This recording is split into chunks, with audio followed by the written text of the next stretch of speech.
జై శ్రీరామ్ అందరికీ నమస్కారం వెల్కమ్ టు న్యూస్ అఖండ నేను మీ కస్తూరి శ్రీధర్ మిత్రులారా కాశ్మీర్లోని పహల్గామ్లో ఈ ఇస్లామిక్ తీవ్రవాదులు మన హిందూ టూరిస్టులనే టార్గెట్ చేసి పెద్ద ఎత్తున కాల్పులు జరిపిన సంగతి మీకు అందరికి కూడా తెలిసిందే ఈ కాల్పుల్లో 26 మంది హిందువులు చనిపోయినారు 50 మందికి పైగా గాయపడినారు అయితే ఇంతకు ముందు జరిగినటువంటి తీవ్రవాద ఘటనలకు ఇప్పుడు ఈ పహల్గామ్లో జరిగినటువంటి తీవ్రవాద ఘటనకు చాలా తేడా అయితే ఉండాలి పాకిస్తాన్ తీవ్రవాదులు కావచ్చు లేదా ఈ కాశ్మీర్ తీవ్రవాదులు కానీ ఎవరైనా సరే వీళ్ళందరిది కూడా ఏందయ్యా అంటే ఇస్లామిక్ తీవ్రవాదమే అంటే మా మతం ప్రపంచవ్యాప్తంగా విస్తరించాలా మా మతమే ఈ ప్రపంచాన్ని శాసించాలా అనేది వీళ్ళ యొక్క లక్ష్యం అవునా కాదా సరే ఈ ఇస్లామిక్ తీవ్రవాదులు మన భద్రతా దళాల మీదనో లేక హిందువులు ఎక్కువగా ఉండేటటువంటి ప్రాంతాల మీదనో తీవ్రవాదాలు అయితే చేస్తూ ఉంటారు లేదా బాంబు పెళ్లిళ్ళు అయితే జరుపుతూ ఉంటారు కానీ ఈసారి మాత్రం హిందువులా కాదా అని నిర్ధారించుకోవడానికి మా నోళ్ళ ప్యాంట్లు ఇప్పి చూసి మరీ కాల్చి చంపినారు అంటే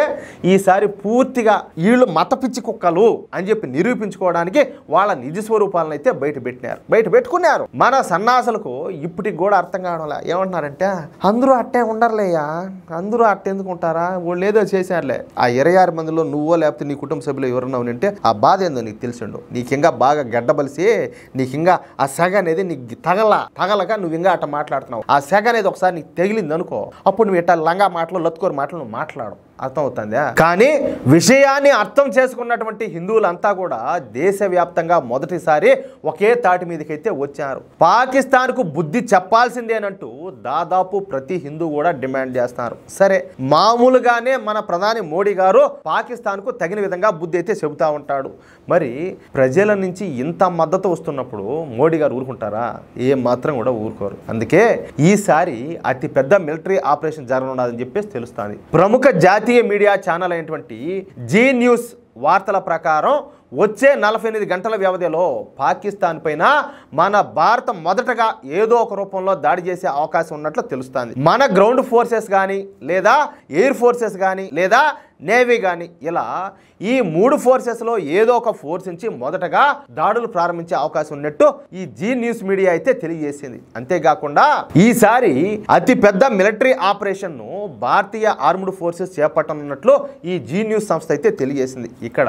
ఆర్మ్డ్ ఫోర్సెస్ అంటే త్రివిధ దళాలు అని అర్థం అనమాట ఈ దాడులు చేయడానికి భారతీయ సైనికులు ఇప్పటికే ఫుల్ ప్రిపేర్డ్గా ఉన్నట్టు వచ్చే 48 గంటల వ్యవధిలో ఏ క్షణంలోనైనా కూడా దాడులు చేసే అవకాశం ఉన్నట్టు ఈ సంస్థ అయితే తెలియజేసింది ఇక్కడ అతి పెద్ద మిలిటరీ ఆపరేషన్ను భారత్ చేయనుందని చెప్పుకున్నాం కదా అతి పెద్ద మిలిటరీ యాక్షన్ అంటే ఒక మినీ వార్తో సమానం అనమాట సేమ్ టు సేమ్ ఏం డౌట్ ఏం లే అంటే మనం పాకిస్తాన్లో దూరి పాకిస్తాన్లోనే తీవ్రవాద స్థావరాలతో పాటు వాళ్లకు సహాయ సహకారాలు అందిస్తున్నటువంటి ఈ పాకిస్తాన్ గూఢాచార సంస్థ ISI అలాగే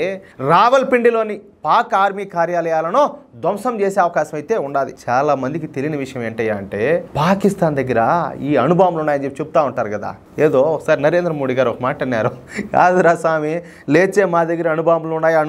అని అంటా ఉంటారే మేమైనా దీపావళి కోసం దాచిపెట్టుకున్నామాడని చెప్పేసి ఆయన స్టైల్లోనే ఒక మంచిగా ఒక డైలాగ్ అయితే వేసాడు ఒకసారి అట్టగా ఈ పాకిస్తాను తమ దగ్గర ఉన్నటువంటి అణుబాంబులను 7 ప్రాంతాల్లో దాచిపెట్టిందంట ఆ 7 ప్రాంతాల వివరాలను ఇప్పటికే అమెరికా భారత్కి అయితే ఇచ్చినట్టు తెలుస్తుంది అంతేకాకుండా పాకిస్తాన్ దగ్గర ఉన్నటువంటి ఈ అణుబాంబులన్నీ కూడా డర్టీ బాంబ్స్ అంట వాటిని ఎలా ఉపయోగించాలో కూడా పాకిస్తాన్ కు సరిగ్గా తెలియదంట అది విషయం అయితే ఈ లెక్కన పాకిస్తాన్ మన ఏం పెగ్గలిగేది ఏం ఉండదు అది విషయం అయితే అర్థమవుతుందా కానీ నాకు కోరిక స్వామి వీళ్ళు మనోళ్ళు పోవాలా ఆ దేశంలో దున్నిపడ్డవ్వాలా బుల్టోజర్ గద పెట్టి తోసినట్టు తోసేయాలా అప్పుడు అక్కడ మన భారతీయ జెండా ఆ రెపరెపలాడాలంటే దాన్ని చూస్తే ఉంటుంది ఫీల్ ఆ సంతోషమే వేరు కదా ఆ క్షణం కోసం ఎదురు చూస్తూ ఉంటాను నేనైతే మిత్రులారా ఈ న్యూస్ కనుక మీకు నచ్చినట్లయితే ఖచ్చితంగా ఈ న్యూస్ నలుగురికి షేర్ చేయండి అదేవిధంగా ప్రతి ఒక్కరు కూడా మీ యొక్క అమూల్యమైన అభిప్రాయాలను తప్పనిసరిగా ఖచ్చితంగా కామెంట్ చేయండి అలాగే ఇంతవరకు మీరు కనుక మన ఛానల్ను సబ్స్క్రైబ్ చేసుకున్నట్లయితే ప్రతి ఒక్కరు కూడా మన ఛానల్ను సబ్స్క్రైబ్ చేసుకోండి అలాగే మీరు మన ఛానల్ను ఈ పాటికే సబ్స్క్రైబ్ చేసుకున్నట్లయితే మన ఛానల్ను మీకు తెలిసినటువంటి జాతీయవాద మిత్రులకు పరిచయం చేసి వాళ్ళ దగ్గర కూడా మన ఛానల్ను సబ్స్క్రైబ్ చేయించండి ప్లీజ్ సపోర్ట్ చేయండి జై శ్రీరామ్